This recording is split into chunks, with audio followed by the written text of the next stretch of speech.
Our next speaker is Dr. Emma Hilton. Emma is a developmental biologist with impeccable, I hear, academic credentials, who's been named Outstanding Young Investigator by the European Society of Human Genetics for her research, tweeting as fond of beetles.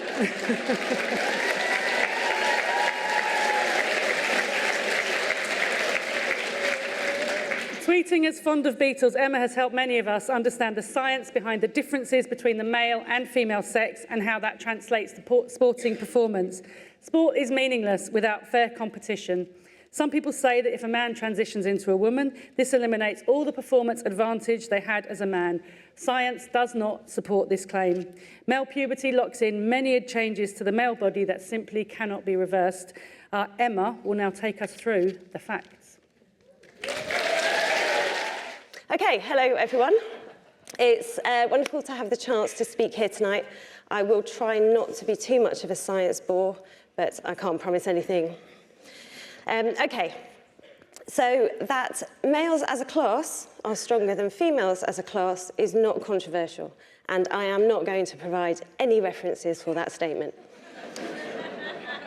To quote Annie O'Brien, pretending that this isn't something we have known as a species since the beginning of our collective consciousness is ridiculous.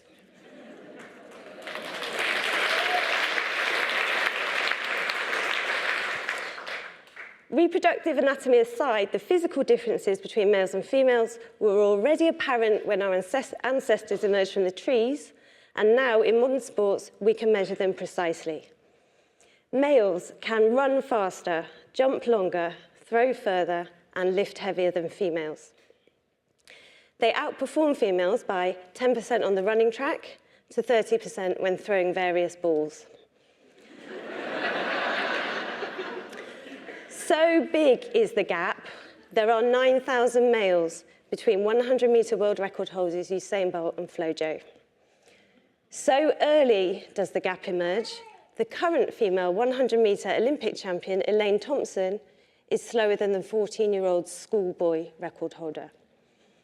So unassailable the gap has proven to be, virtually all elite sports have a protected female category to allow females to compete fairly against those with the same female potential and to win, and maybe to make a little bit of money. Okay, boys and girls diverge physically early on in life, about 7 weeks to be precise, when genetic makeup drives sex differentiation into male or female forms and the dimorphic characteristics associated with sex begin to develop. At birth, boys are, on average, taller, they're heavier, and they have, of course, bigger heads.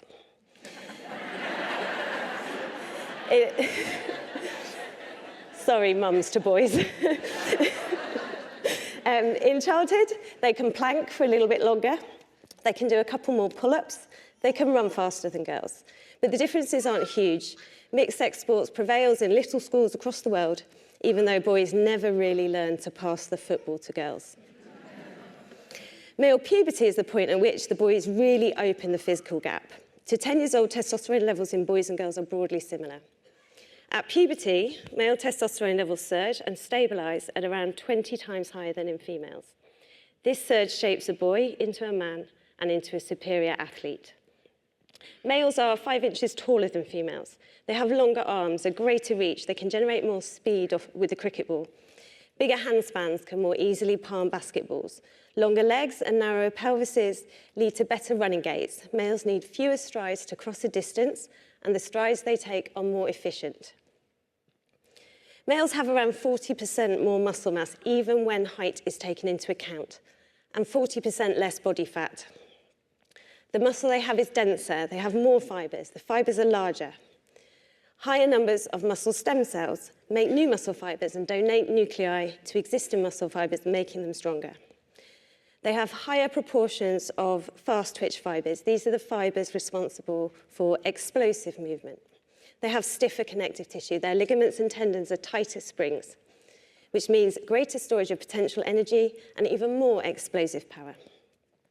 In short, male muscles can move way more quickly and with far greater force than female muscles. And with larger hearts, lungs, and hemoglobin pools, they can feed them more oxygen. This list, deeply familiar to everyone, I'm sure, is nowhere near comprehensive. And with 6,500 differences in gene expression between males and females, there are still many unknowns. The majority of these differences are likely driven by testosterone-fueled puberty. It is one hell of a drug. It has delivered us athletes like Usain Bolt and Michael Phelps. As the original anabolic steroid used widely in the 1980s in state-led doping programs, it has almost certainly delivered us a fair few elite females too. Okay. Trans women are, for the most part, physically healthy males who experience a feminine gender identity and who may take social and medical steps to be perceived as female. In 2003, the International Olympic Committee formalised criteria by which these physically healthy males who experience a feminine gender identity may compete in female sports. These criteria were testes removal at least 2 years before competing, legal status as female, and hormones in line with female profiles. These measures, the IOC decided, were sufficient to ensure fair competition between females and trans women. Writing after the 2003 decision, sports physician Jonathan Rieser stated, "It is not hyperbole to state that the IOC took a bold step when it decided to permit the participation of transgender athletes in the Olympic Games. Excuse me. Experience will eventually tell us whether they made the correct decision and whether the modern female athletic playing field will remain level. Until such time when we can reflect on that experience with perfect hindsight, we must make the best decisions we can with the information available." I repeat, the best decisions with the information available. So, I tried to find out what information was and is available. So I searched medical databases for studies of performance-relevant changes trans women may undergo with hormonal and/or surgical transition. By 2003, the published information available to the IOC was somewhat sparse. It consisted of just 5 studies on bone density changes, with none detecting any significant or enduring difference compared with reference males. That's it. However, in 2004, one of the experts present at that 2003 meeting published for the first time data on muscle changes in trans women. And the study length of 3 years and the title, Transsexuals and Competitive Sport, indicates this data was presented ahead of publication at that meeting. Louis Gorin had studied changes in muscle area in 19 non-athletic trans women and shown that after 3 years of hormone treatment, muscle area in trans women had decreased, but remained significantly higher than in control females. Gorin also noted that the height of his cohort did not change. So, in 2003, the information available to the IOC was males are stronger than females. Males outcompete females in sports. Trans women do not lose bone mass, nor do they magically get shorter. And that even 3 years into transition, trans women retain significantly larger muscle area compared with females. Based on this, the 2003 decision by the IOC to declare it somehow fair that trans women compete in female sports seems rather illogical. Some may say unscientific. The IOC updated their criteria for inclusion of trans women in late 2015.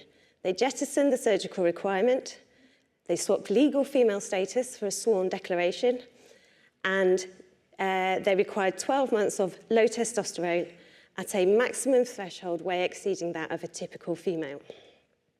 Okay, maybe they jumped the scientific gun in 2003, but in the intervening 12 years were proven correct. Perhaps even a little conservative, hence the reduced stringency. Well, not exactly. Between the 2003 and 2015 meetings, There were 6 more studies of bone density confirming little to no change in skeletal structure when males transition. In 2007, a second study containing muscle data was published, albeit using an imperfect marker of lean body mass. This study showed that after 12 months of estrogen only, trans women remained the same height, they lost a little lean body mass, they gained a little body fat, but the percentages were tiny. Interestingly, just with estrogen, final testosterone levels were well below the IOC threshold. Then, 2 studies reporting actual performance outcomes were published by the same research group. The first, in 2008, studied 23 non-athletic trans women, all at least 5 years into a surgical transition.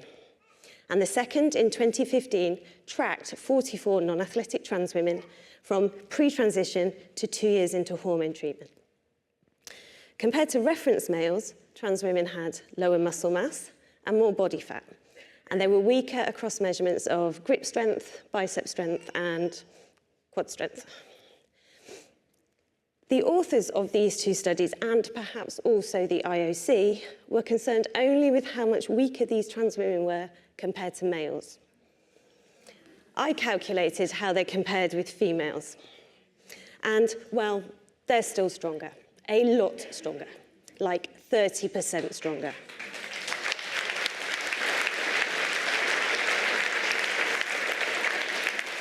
It's all right, it was just a calculator.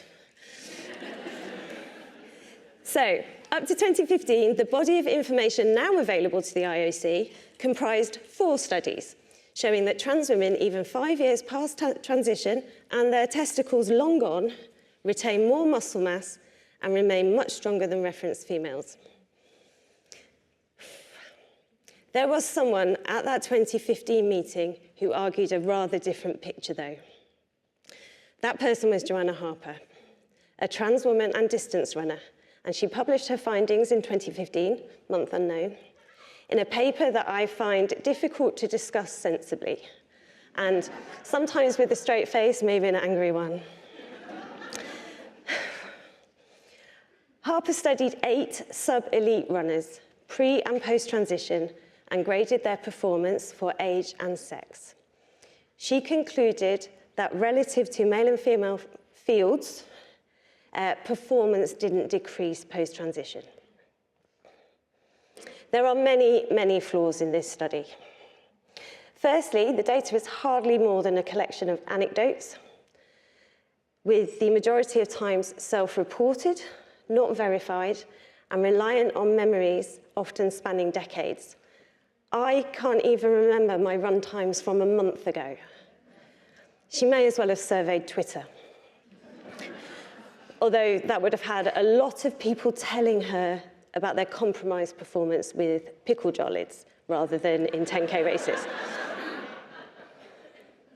So, small cohort, no control group, transition times varying from 1 year to a whopping 29 years, no correction for the myriad changes any athlete may experience regarding fitness, diet, training, injury. Causing me most concern, I'm not sure it's widely known, Harper's study was published by a sports society where authors pay to submit manuscripts and agree in return to review those of others, each of whom has paid to submit a manuscript, and so on. Politely, this could be referred to as ethically dubious. But it's effectively a paper review circle jerk.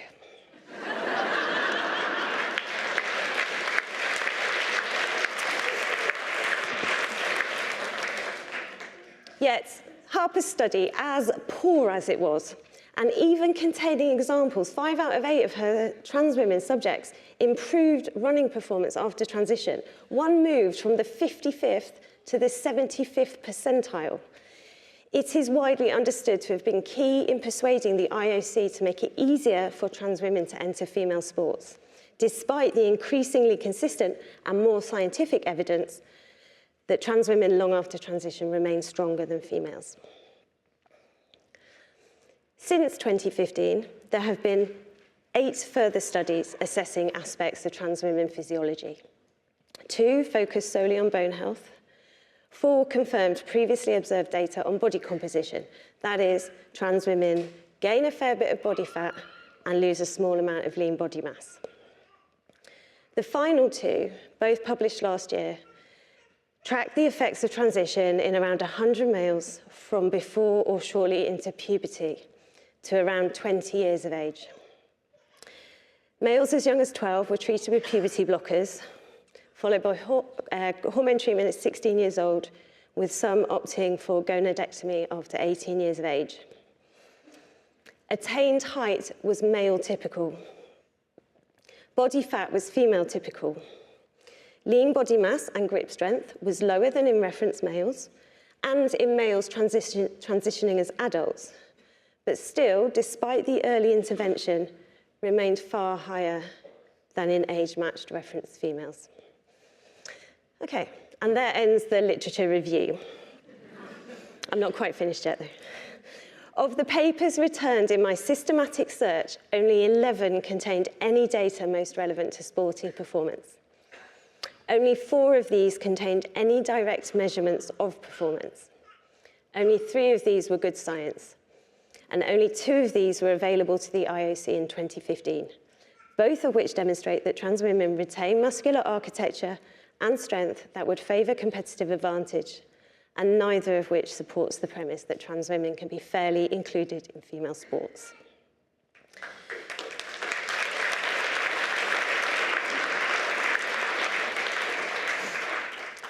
There are 2 studies in progress that may provide better quality data, one in Sweden and one in the UK, that will, between them, assess muscle changes like fibre size and fast twitch proportion, and measure performance outcomes such as strength and aerobic capacity in athletes.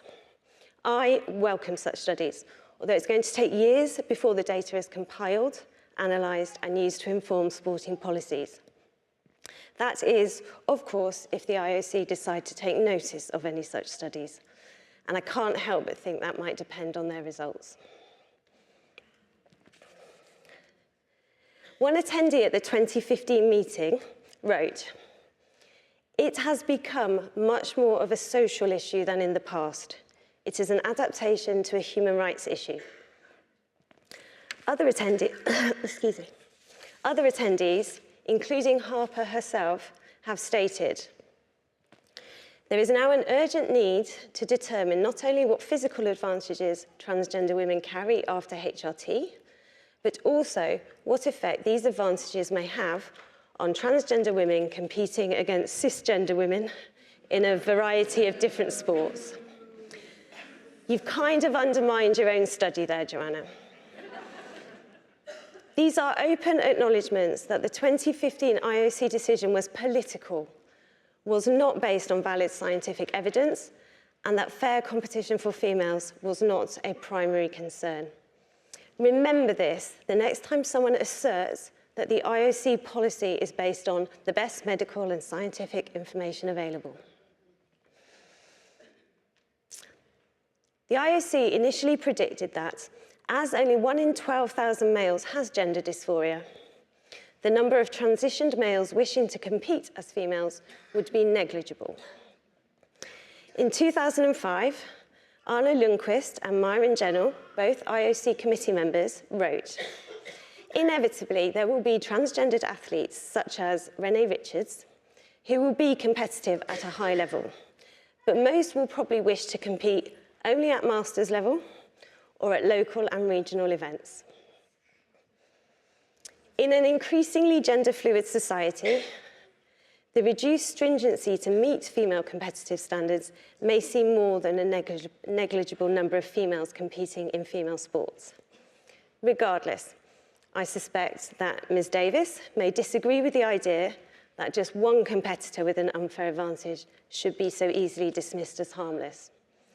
The females competing against Rachel McKinnon will argue that fair participation, even in masters level sport, is not disposable. The schoolgirls competing against Terry Miller for college scholarships may feel that fair competition in local and amateur sports is somewhat important. I sometimes cry when I read this.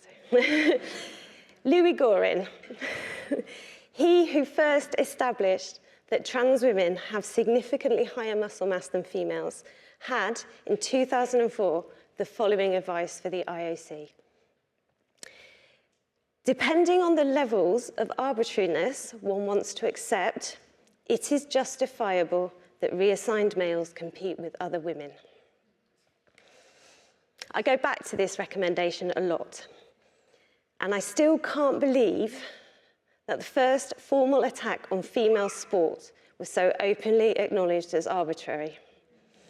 Sex segregation in sports does not exist for arbitrary reasons, and it should never have been compromised for arbitrary reasons. The IOC...